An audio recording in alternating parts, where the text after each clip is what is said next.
ओम याशी स्वयं सुखिदिनां भवने स्वलक्ष्मी पापात्मनां कृतिधियां हृदये सुबुद्धि श्रद्धा सदां कुलजना प्रभवस्य लज्जा तां तां नतास्म परिपालय देवी विश्वम् सर्वमंगल मांगल्ये शिवे सर्वार्थ साधिके शरण्ये त्र्यंबके गौरी नारायणी नमोस्तुते।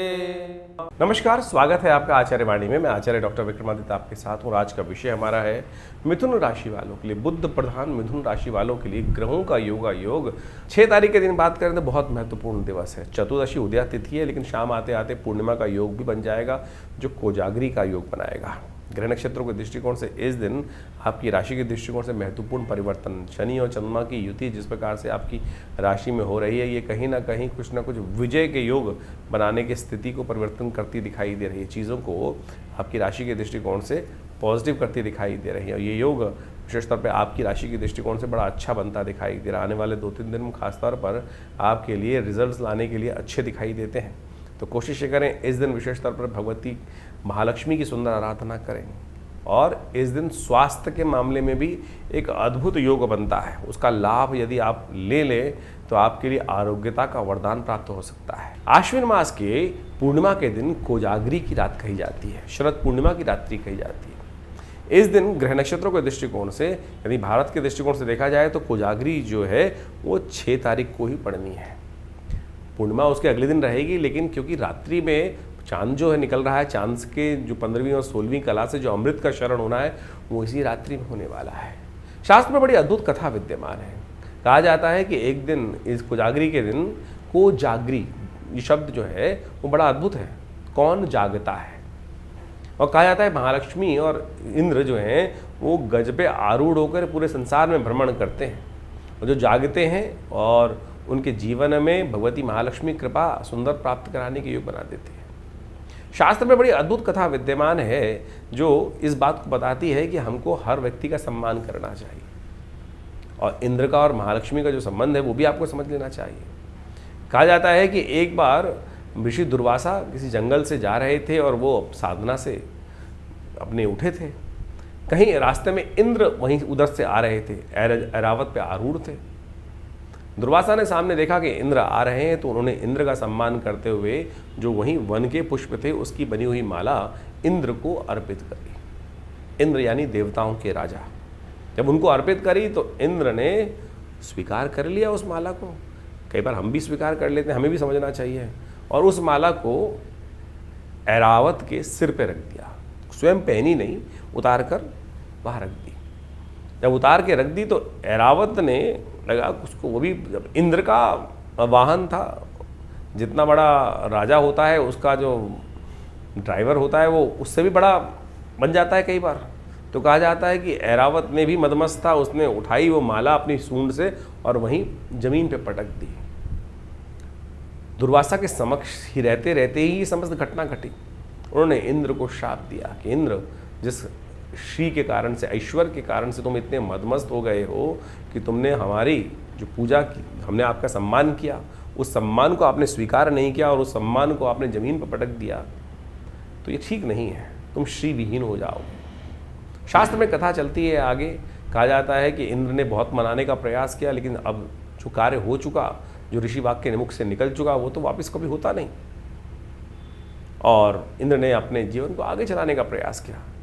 कहा जाता है कि जब श्री बहुत ज़्यादा संसार में हो जाती है, जिन घरों में हो जाती है, जिनमें, तो वहाँ धन की उतनी अहमियत नहीं रहती। बड़े बड़े घरों में आपने देखा होगा कि जहाँ बहुत पैसे का रेलम पेल है, वहाँ कई बार क्या होता है कि पैसे ऐसे ही पड़े रहते हैं, उनका सम्मान पूरी तरह नहीं होता। यही स्थिति थी स्वर्ग की भी, जो कहीं ना कहीं जो था, जब पैसा इतना ज़्यादा प्रचुर मात्रा में हो गया, श्री इतनी ज़्यादा हो गई, तो उनका भगवती का कहा जाता है कि वो रस समाप्त हो गया था जीवन में। एक दिन भगवती को भी लगा कि इतना पैसा होने के बावजूद लोगों में संस्कार विहीन होते चले जा रहे हैं, तो उन्होंने इस बात को मन में रखकर कि लोग श्री का सम्मान नहीं कर रहे हैं, तो वो भगवती कहा जाता है कि वो समुद्र में प्रवेश कर गई। जब समुद्र में प्रवेश कर गई भगवती, तो कहा जाता है कि सारा संसार श्री विहीन हो गया। सारा संसार जो दुर्वासा का श्राप था यहाँ कार्य हुआ। कि श्री विहीन हो गया। एक बात ध्यान रखनी चाहिए, आप मंदिर में जाते हैं, पूजा करने कहीं जाते हैं, कोई आपको पंडितगण जो साधुजन हैं आपको माला अर्पित करते हैं, कई बार आप उतार के वहीं रख देते हैं। अगर पूजा की माला जमीन पर पड़ जाती है तो श्री विहीन होने का श्राप लग जाता है। इस बात का ध्यान रखना चाहिए कि आप किसी ने कोई माला पहनाई है, सिद्ध माला होती है। आमतौर पे आजकल जो माला बहुत सारे जगह यूज़ की जा रही है, मंदिरों से उतरी हुई माला यूज़ की जा रही है। भगवान के श्री विग्रह से उतरी हुई माला यदि ज़मीन पर पड़ जाती है, ज़मीन पर पटक दी जाती है, उसका सम्मान नहीं होता है, तो कहा जाता है जिसके द्वारा ऐसा कृत्य किया जाए वो श्री विहीन हो जाता है। तो ध्यान रखना चाहिए आपको इस बात का विशेष स्तर पर कि जो पूजा के फूल हैं, पूजा की मालाएँ हैं, उनका अपमान नहीं होना चाहिए। और इसी श्राप के कारण से इंद्र श्री विहीन हो गए थे।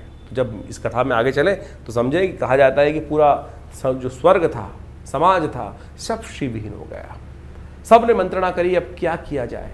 भगवती तो श्री सागर के अंदर प्रवेश कर चुकी थी, संसार श्री विहीन हो गया था, आनंद ही समाप्त हो गया था संसार से, लक्ष्मी का ऐश्वर्य ही समाप्त हो गया था। तब सबने विचार किया सागर मंथन किया जाए। इस श्री को प्राप्ति करने के लिए ही सागर मंथन हुआ। और जब सागर मंथन हुआ तो उसमें विभिन्न प्रकार के रत्न निकले, महालक्ष्मी भी निकली और महालक्ष्मी भगवान को पुनः प्राप्त हुई। तो आपको समझे कि ये जो सागर मंथन की आवश्यकता इसलिए पड़ी, एक छोटा सा कृत्य।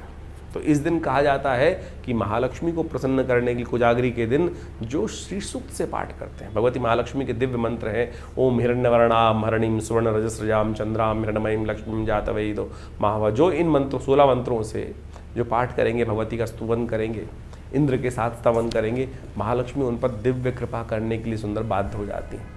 हमने विवेकानंद योगाश्रम में इस दिन दिव्य अथर्वशीष का यज्ञ रखा है, साथ साथ खीर पूरी तरह से, ये महाराज का दिन भी माना जाता है। खीर जो है वो विशेष तौर पर बनाकर खूब अच्छे से श्रद्धा के साथ गाय के दूध से खीर बनाकर उस चंद्रमा की दिव्य अमृतमय कांति जहाँ पड़ रही होती है, जो 15वीं और 16वीं कला से उस दिन, केवल उसी दिन चंद्रमा की उस 15वीं 16वीं कला से अमृत का शरण होता है। रात्रि पर्यंत उस खीर को उस दिन रख देना चाहिए उसके अंदर चांद की रोशनी में। और उस दिन भगवान विष्णु का मंत्र जो है ओम नमो भगवते वासुदेवाय, उसको यथाउचित भाव से जप करना चाहिए। महालक्ष्मी के मंत्रों का यज्ञ किया। हमने ये विवेकानंद योगाश्रम में बहुत बड़े विशाल रूप में इस कार्यक्रम को रखा है। पिछली बार ग्रहण पड़ गया था इस कोजागरी की रात में, तो कहा जाता है कि उसका श्रेय उतना नहीं रहा था। तो इस दिन सुंदर रूप से विद्यमान है तिथि, तो आप अवश्य इस तिथि पर बड़ी श्रद्धा के साथ भगवान भगवती का स्तवन करें, भगवान का पूजन करें और इस यज्ञ में भाग लें। और भगवती कृपा आज दिन से सिद्ध करे हुए, कहा जाता है कि इस दिन कोजागरी से जो सिद्ध करे हुए श्रीयंत्र होते हैं, यदि उनको घर में स्थापित कर लिया जाए तो महालक्ष्मी की सुंदर कृपा प्राप्ति के योग बन जाते हैं। तो इसलिए इस सुंदर मुहूर्त का लाभ लीजिए, श्रद्धा के साथ अपने घर में श्रीयंत्र की स्थापना कर कर इसी दिन से भगवती का पूजन नित्यपति आरंभ करें। भगवती कृपा से आपके घर में महालक्ष्मी की कृपा अवश्य बनेगी। इन सब चीज़ों को सैद्धांतिक तौर पर समझकर कार्य करने का प्रयास करना चाहिए। तो मिथुन राशि वालों, कोजागरी का महत्व आपने समझा और साथ साथ इस दिन शरद पूर्णिमा का भी जो सुंदर योग बन रहा है वो भी आपके लिए कल्याणकारी योग बनाने वाला है। ये जो प्रयोग हमने बताए अकाट्य है, इसको विशेष तौर पर जो श्रद्धा के साथ करते हैं उनके लिए अद्भुत योग बनता है। 7 तारीख मंगलवार का अवसर और उस दिन पूर्णिमा तिथि उदय तिथि के रूप में विद्यमान है और प्रतिपदा उस दिन क्षय हो रही है। कार्तिक का महीना जो आरंभ हो रहा है वो विशेष तौर पर क्षय तिथि से हो रहा है और ये कहीं ना कहीं कुछ ना कुछ विश्व में उपद्रव के योग बनाता दिखाई दे रहा है। तो ऐसे में दिवाली के दिन आने वाले हैं और कहीं ना कहीं उपद्रवी तत्व कुछ ना कुछ परेशान करने के योग बनाते दिखाई देंगे। तो विश्व के दृष्टिकोण से ये समय जो मास जो है वो विशेष तौर पर जब क्षय तिथि से आरंभ हो तो बहुत अच्छा नहीं माना जाता। इस दिन कार्तिक स्नान भी आरंभ होने जा रहा है और ग्रह नक्षत्रों के दृष्टिकोण से, आपकी राशि के दृष्टिकोण से आपके लिए कम से कम ये तिथि जो है वो कल्याणकारी योग बनाती दिखाई दे रही है। इसमें थोड़ा सा आपको सिर्फ एक ही बात का ध्यान रखना है कि अननेसेसरी मेंटल स्ट्रेस को न बढ़ाने का प्रयास करें। इन दिनों शनि मंगल के टकराव के कारण से थोड़ा सा रात में नींद में खलल पड़ सकती है। उसके लिए थोड़ा सा मंगल शांति की तरफ उपाय करने का आपको प्रयास करना चाहिए। मंगल शांति की क्या रास्ता है उपाय करने का? सुंदरकांड से बढ़िया, हनुमान चालीसा से बढ़िया कोई उपाय हो ही नहीं सकता है। इसी योग की शांति के लिए हमने विवेकानंद योगाश्रम में इस दिन सुंदरकांड का पाठ भी रखा है, हनुमान जी का यज्ञ रखा है, मंगल ग्रह शांति महायज्ञ रखा है। आप भी चाहें तो उस यज्ञ में स्वयं सम्मिलित हो सकते हैं। शाम को करीब करीब 5 बजे से ये कार्यक्रम आरंभ होकर रात के 11 बजे तक चलेगा। भंडारा रहेगा सुंदर, हनुमान जी का प्रसाद इत्यादि बटेगा, चोला चढ़ेगा, तो आप भी उसमें सम्मिलित हों। भगवान की कृपा से कष्ट निवृत्ति का योग बनता दिखाई देगा। 8 तारीख बुधवार का अवसर और इस दिन कार्तिक की कृष्ण पक्ष की द्वितीया तिथि विद्यमान है। सही रूप से कार्तिक का महीना आरंभ जो हो रहा है शुद्ध तिथि से यही माना जाएगा, क्योंकि कार्तिक का वैसे जो तृतीय प्रतिपदा क्षय हो गई थी और द्वितीया से ये तिथि पूर्ण रूप से आती दिखाई दे रही है और ऐसे में ग्रह परिवर्तन की तरफ जा रहे हैं और ये परिवर्तन आपकी राशि के दृष्टिकोण से कहीं ना कहीं आपके लिए अच्छे योग बनाता दिखाई दे रहा है। संत महात्माओं का आशीर्वाद इस समय यदि आप लेने का प्रयास करें, सरल रहते हुए कोई वृद्धजन मिल जाए तो उनका आशीर्वाद लेने का प्रयास कीजिए, वो आपके लिए बहुत ज़रूरी है। आज कार्तिक का महात्मा में ही इस बात को कहा गया कि नित्य प्रति हमको स्नान करना चाहिए सूर्योदय से पहले और उसके बाद शाम के दिन में भगवान विष्णु का स्तमन करना चाहिए और साथ साथ शाम को एक दिया अवश्य प्रज्वलित करना चाहिए घर के दक्षिण दिशा की तरफ। कहा जाता है ये दिया आपके पितरों को भी शांति देता है और साथ साथ घर के दरिद्रता को भी दूर करने का योग बनाता है, महालक्ष्मी को भी प्रसन्न करने का योग बनाता है। तो ये छोटा सा उपाय है, इसको अवश्य यथाउचित भाव से करने का प्रयास करें। कार्तिक महात्मा के अंदर ऐसे बहुत सारे उपाय बताए गए हैं जो कार्तिक के महीने में जो यदि जातक कर लें तो बहुत बढ़िया से कल्याण के योग बनते। सबसे श्रेष्ठ यही है संत महात्माओं का आशीर्वाद लेते हुए कार्य करने का प्रयास करना चाहिए। 9 तारीख का दिन बहुत महत्वपूर्ण दिखाई दे रहा है। ग्रहों का परिवर्तन का एक विशेष योग बन रहा है। इस दिन शुक्र महाराज परिवर्तन की तरफ जा रहे हैं और आपकी राशि के दृष्टिकोण से सुख भाव में पदार्पण करते दिखाई दे रहे हैं। सूर्य के साथ बुध के साथ इनका योग बनेगा और ये कहीं ना कहीं शुक्र की थोड़ी शक्ति कम करते दिखाई दे रहे हैं, क्योंकि शुक्र नीच राशि में जाते दिखाई दे रहे हैं। वैभव के स्वामी, समृद्धि के स्वामी, आनंद के स्वामी जो है वो यदि कमज़ोर अवस्था में हो जाए और ऐसे में विशेषतः दीपावली का सुंदर पर्व चल रहा है तो थोड़ी सी कहीं ना कहीं शुक्र की स्थिति डामाडोल जो हो रही है वो कहीं ना कहीं उसको थोड़ा ध्यान रखने की ज़रूरत है। मन जो है, विचार जो है वो कहीं ना कहीं गलत कार्यों में लिप्त होने के योग बना सकते हैं, ध्यान रखना पड़ेगा थोड़ा सा। ऐसे में ग्रह नक्षत्रों के दृष्टिकोण से इस योग को थोड़ा परिवर्तन करने के लिए लगातार प्रयास की ज़रूरत है। इस दिन से विशेष तौर पर क्योंकि कोजागरी गई है, अपने घर में श्रीयंत्र की स्थापना करें। चांदी के श्रीयंत्र को स्थापित करके नित्यपति भगवती महालक्ष्मी का पूजन किया जाए और उनको इत्र के द्वारा, ऐसे में कहा जाता है शास्त्र के दृष्टिकोण से कि इत्र युक्त दिया, जो इसे आजकल कहा था ना कि सुंदर परफ्यूम वाले जो दिए आते हैं, उनको इत्र युक्त दिए यदि जलाए जाए तो वो कहीं ना कहीं घर के इस शुक्र के प्रभाव के नेगेटिव प्रभाव को ठीक करने का रास्ता बहुत बढ़िया से बना सकते हैं। इसको आप यदि आप स्थान देंगे, क्योंकि शुक्र कमज़ोर स्थिति में दीपावली में कहीं ना कहीं कलंक लगाने का प्रयास कर सकता है, ध्यान रखते हुए कार्य करने की ज़रूरत है आपकी राशि के दृष्टिकोण से। शुक्र का जहाँ सुख भाव में कमज़ोर स्थिति में बैठना तो वो कहीं ना कहीं समस्त निधियों को कम कर सकता है। ऐसे में आपके द्वारा गौ पूजन किया जाए वो भी बड़ा अच्छा रहेगा, श्रेष्ठ रहेगा, कुछ न कुछ शुक्र की शक्ति को बढ़ाने का रास्ता बनाएगा। 10 तारीख शुक्रवार का अवसर है, चतुर्थी तिथि विद्यमान है, करवा चौथ का सुंदर योग बन रहा है। इस दिन ग्रह नक्षत्रों के दृष्टिकोण से अभी देखें तो विशेष तौर पर चंद्रमा भी उच्च के होने जा रहे हैं, लेकिन थोड़ा सा कहीं ना कहीं मनोमस्तिष्क में खर्चे अननेसेसरी बढ़ने के योग आपकी राशि में बनते दिखाई दे रहे हैं। चंद्रमा बहुत देर इंतजार नहीं कराएंगे, जल्दी उदय होने वाले योग बन रहे हैं इस दिन, क्योंकि वो करीब 7:15 बजे के आसपास उदय हो जाएंगे। आपकी राशि के दृष्टिकोण से महत्वपूर्ण कुछ ना कुछ योग बनता दिखाई दे रहा है, लेकिन इमोशनल और खर्चे के पॉइंट ऑफ व्यू से, स्वास्थ्य के दृष्टिकोण से थोड़ा दिन भारी दिखाई देता है। आपको विशेष तौर पर भगवान गणेश की वंदना करनी चाहिए। तो इस प्रकार से ग्रहों का योग आपने समझा। ग्रहों का परिवर्तन का विशेष काल चल रहा है, शनि मंगल का विशेष तौर पर षडाष्टक योग चल रहा है और साथ साथ सूर्य और शनि का समसप्तक योग चल रहा है। और इस समय में एक बात और विशेष तौर पर ध्यान देने की आवश्यकता है कि कार्तिक के महीने का जो आरंभ है वो तिथि क्षय से हो रहा है और क्षय तिथि से कोई मास का आरंभ होना किसी प्रकार भी शुभ नहीं माना जाता।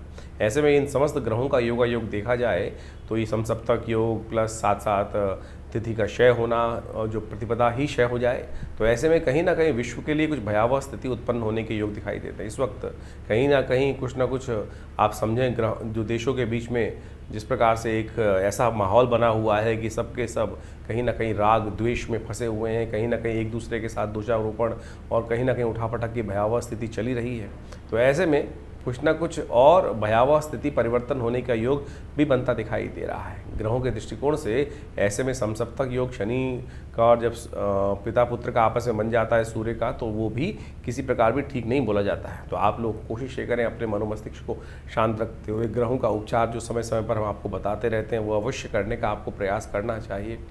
उससे आपके ग्रहों को कहीं ना कहीं जो नेगेटिव प्रभाव है उससे बचने में कहीं ना कहीं सहायता प्रदान हो जाती है। ग्रहों के सबसे श्रेष्ठ उपाय जो हमने बताते हैं, मंत्र जप सबसे श्रेष्ठ उपाय है। आमतौर पे लोग जो है वो कई प्रकार के उपाय करने के लिए प्रेरित होते हैं, कोई नग पहन लेते हैं, कोई कुछ और धारण कर लेते हैं, कोई कुछ और स्थिति में रहते हैं, लेकिन सबसे श्रेष्ठ जो है वो मंत्र जप ही है। तो हमें कोशिश ये करना चाहिए जिसमें हींग लगे ना फिट रंग चोखा हो। आपकी स्वयं की जो मेहनत है वो अवश्य बढ़िया रहती है। आप जो अगर 10 बार भी नित्यपति मंत्र का जप सुन लें, श्रवण कर लें तो कल्याणकारी योग बन सकते हैं। हमने इन समस्त मंत्रों के, उपायों के, ग्रहों के मंत्र जो है वो विभिन्न मंत्र जो है अपने इस चैनल पर उनके 108 का जप का जो है वो श्रृंखलाबद्ध तरीके से उपस्थित कर रखे हैं। आप यदि थोड़ी देर उसको लगा लेंगे, उस मंत्र का जिस ग्रह का जैसा सा नेगेटिव प्रभाव है तो उसको ठीक करने में वो मंत्र का जो जाप है वो अद्भुत रूप से आपको लाभ देगा। तो उसको आप सुने, श्रवण करें और उससे आपके कष्टों का निवारण करने का योग भी स्वयं बनेगा। शास्त्र में अनेक ऋषियों के मत के अनुसार से अनेक उपाय शास्त्र में विद्यमान है। उन सबके द्वारा यदि हम जो उपस्थित करते हैं यहाँ पर बहुत सारी चीज़ों को आप अच्छे से समझ लेंगे तो अच्छा ही रहेगा। कष्ट निवृत्ति का योग कहीं ना कहीं बन जाएगा। और इन दिनों जितने उत्सव आ रहे हैं, चाहे वो दिवाली है, चाहे वो विशेष तौर पर कोजागरी है और साथ साथ विजयदशमी इत्यादि, ये जितने उत्सव हैं ये वास्तविक तौर पर सत्य माने ये ऐसे मुहूर्त काल है कि जिसमें छोटे छोटे कुछ उपाय कर लिए जाए। जैसे हमने आपको बताया कि विजयदशमी के दिन जो खास उपाय है कि उस दिन अपराजिता का पूजन किया जाना चाहिए। कहा जाता है जो अपने घर में अपराजिता को उस दिन रोपित कर लेते हैं, उनका पूजन कर लेते हैं, नीले रंग की पुष्प की एक बेल है, साक्षात महालक्ष्मी का प्रतीक माना जाती है। कहा जाता है कि उस दिन विजयदशमी के दिन शुभ मुहूर्त में उनका पूजन करके घर में जो उसका रोपण कर लेते हैं, पूजन कर लेते हैं, वो समस्त प्रकार के अभावों को दूर कर देती है। महालक्ष्मी की सुंदर कृपा बनाने का रास्ता बन जाता है। आप लोग मनी प्लांट के चक्कर में बहुत सारे पता नहीं कहाँ से कुछ वर्ष पूर्व भारत में हमने देखा कि सर लोग कहाँ से मनी प्लांट लेकर आ रहे थे।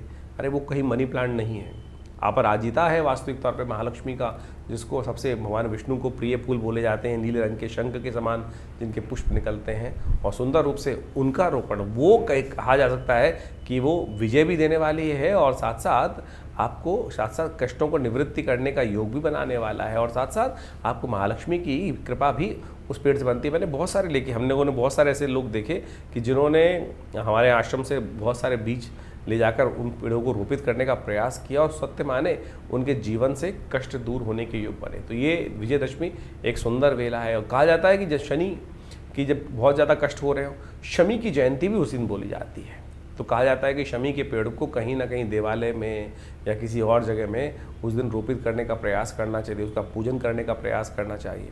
और ऐसा कर लेने से कहा जाता है कि बहुत सारे शनि के दोष भी दूर हो जाते हैं। वनस्पति औषधि का दान, बाकी चीज़ों का दान, यज्ञ इत्यादि, यही सबसे श्रेष्ठ उपाय है। मंत्र जप, दान और और औषधियों का प्रयोग, यही ज्योतिष के दृष्टिकोण से सबसे श्रेष्ठ उपाय कहे जाते हैं। तो इनको अवश्य हमें करने का प्रयास करना चाहिए। और नगों की बात तो आज की तारीख में बड़ी विचित्र है। आप सोचें कि जितने नग बाज़ार में मिल रहे हैं, क्या उतने नग ज़मीन से निकल पाते हैं, उन महीनों से निकल पाते हैं? चाहे वो नीलम है, चाहे वो पुखराज है, हर कोई धारण करके घूमता दिखाई देता है आपको बाज़ार के अंदर। क्या वास्तविक तौर पर सत्य समझने की हमें आवश्यकता है कि इतने नग तो शायद कहीं ना कहीं से और ही बन के आ रहे होंगे, खानों से तो नहीं निकल सकते। तो आप इसलिए जो साधारण तौर पे हमने जो उपाय बताने का प्रयास किया उसको करने का प्रयास करेंगे तो देखिए भगवान की कृपा से आपके कष्ट भी दूर होंगे और आपका धन आपके पास ही रहेगा। तो इन सब चीज़ों को समझते हुए आपको अवश्य समय देते हुए कार्य करने का प्रयास करना चाहिए। ज्योतिष के दृष्टिकोण से ग्रहजनों का प्रभाव वो आपको अच्छे से समझें और विवेकानंद योगाश्रम इस संबंध में बहुत सारा अद्भुत कार्य करते ही रहते हैं। हमने इस महालक्ष्मी के जो खास तौर पर दिन आ रहे हैं, महालक्ष्मी के लिए जो श्री सूक्त का विशेष यज्ञ रखा हुआ है जो कोजागरी से आरंभ होगा और पूरी दीपावली तक सुंदर रूप से उसका अनुष्ठान 15 दिन के लिए बड़ी श्रद्धा के भाव के साथ परमात्मा का स्मरण करते हुए रहेगा। आप भी उसमें सम्मिलित हो सकते हैं, विशेष तौर पर उसमें अपना स्थान आरक्षित करने के लिए, महालक्ष्मी के दिव्य यज्ञ में भाग लेने के लिए। कोजागरी से यज्ञ आरंभ होता है और महालक्ष्मी जी का कृपा प्राप्त करने के लिए और दीपावली महारात्रि तक चलता है। तो ये ऐसा अद्भुत प्रयोग है। कहा जाता है कि महालक्ष्मी, जैसा हमने आपको कथा सुनाई अभी, उस के अंदर ये श्री सूक्त का यज्ञ जो नित्यपति करते हैं उनके जीवन में समस्त कष्ट से दूर होने के योग, महालक्ष्मी कृपा अवश्य प्राप्त करने के योग बन जाते हैं। तो ये महालक्ष्मी का जो कोजागरी व्रत से आरंभ हुआ यज्ञ है, ये विशेष तौर पर नित्यपति विवेकानंद योगाश्रम में चलेगा। आप भी इसमें अपना स्थान आरक्षित कर और विभिन्न रूप से भाग लें। अपने नाम से भी ये कराना चाहें तो उसके लिए व्यवस्था आश्रम पर बताई गई है। तो नंबर्स पे आपको संपर्क साध कर आश्रम में आए। रविवार के दिन उस यज्ञ में बैठ भी सकते हैं, तो आपकी मनोकामना सिद्धि करने के योग सुंदर रूप से बनेंगे। और हमारे आश्रम से बहुत सारी विभिन्न प्रकार की पुस्तकें समय समय प्रकाशित रहती हैं। और एक बात और, बड़ा एक विषय है, आज की तारीख में दीपावली आ रही है, तो और ऐसा विषय है जिसके संबंध में कहा जाता है श्री यंत्र, महालक्ष्मी की कृपा प्राप्ति करने का श्री यंत्र। अभी कुछ दिन पूर्व हमसे कोई व्यक्ति बातचीत कर रहे थे, शायद अमेरिका से बातचीत कर रहे थे, तो उनको किसी ने कह दिया कि आपको अपने घर में 5 किलो का श्री यंत्र स्थापित करना है। हमको भी बड़ा आश्चर्य हुआ कि क्या विधान लोगों ने बना दिया है कि बोले आपके वजन के अनुसार से श्री यंत्र आपको घर में स्थापित करना चाहिए। ये शास्त्र में तो कहीं वर्णित नहीं है। लोगों ने आज किसी प्रकार से लोगों को ब्रेन वॉश करने के लिए अनेक प्रकार से शास्त्र के मत कहकर चीज़ों को उपस्थित करना शुरू किया है। हमको बड़ा आश्चर्य हुआ कि वो लोग व्यक्ति जो कह रहे थे कि नहीं, हमारे किसी व्यक्ति ने उनको कहा है कि 5 किलो का श्री यंत्र आपको घर में स्थापित करना है। बड़ी विचित्र स्थिति है। तो कम से कम इस बात को समझें, मंत्र, मूर्ति, मंत्र विज्ञान, यंत्र विज्ञान, ये यज्ञ इत्यादि, ये मंत्र से अभिमंत्रित सिद्ध करके ही कार्य करते हैं। आप 10 किलो को लगाओ, 100 किलो को लगाओ, चांदी का लगाओ, स्फटिक का लगाओ, भोजपत्र का लगाओ, ये तो अनेक धातु हैं, वर्णित शास्त्र में है, तो इसके अनुसार से कर सकते हैं। लेकिन जो 5 किलो वाली नई कहानी हमको सुनने को मिली, हमको भी बड़ा आश्चर्य लगा। तो इसलिए कोशिश ये करें इस प्रकार की भ्रांतियों में ना फंसे। इसी तरह से श्रद्धा का समर्पण करते हुए, मंत्र जप करते हुए आप भगवती को प्रसन्न करें, वो ज़्यादा विधान सही है, अच्छा है। और इसको 11 किलो, 20 किलो, 50 किलो लगाने वाले जो तथाकथित तौर पर बहुत सारे लोग आज उपस्थित हो गए हैं, इनसे दूरी बनाए रखिए तो अच्छा रहेगा। धन्यवाद। आप सबका कल्याण हो। नमस्कार।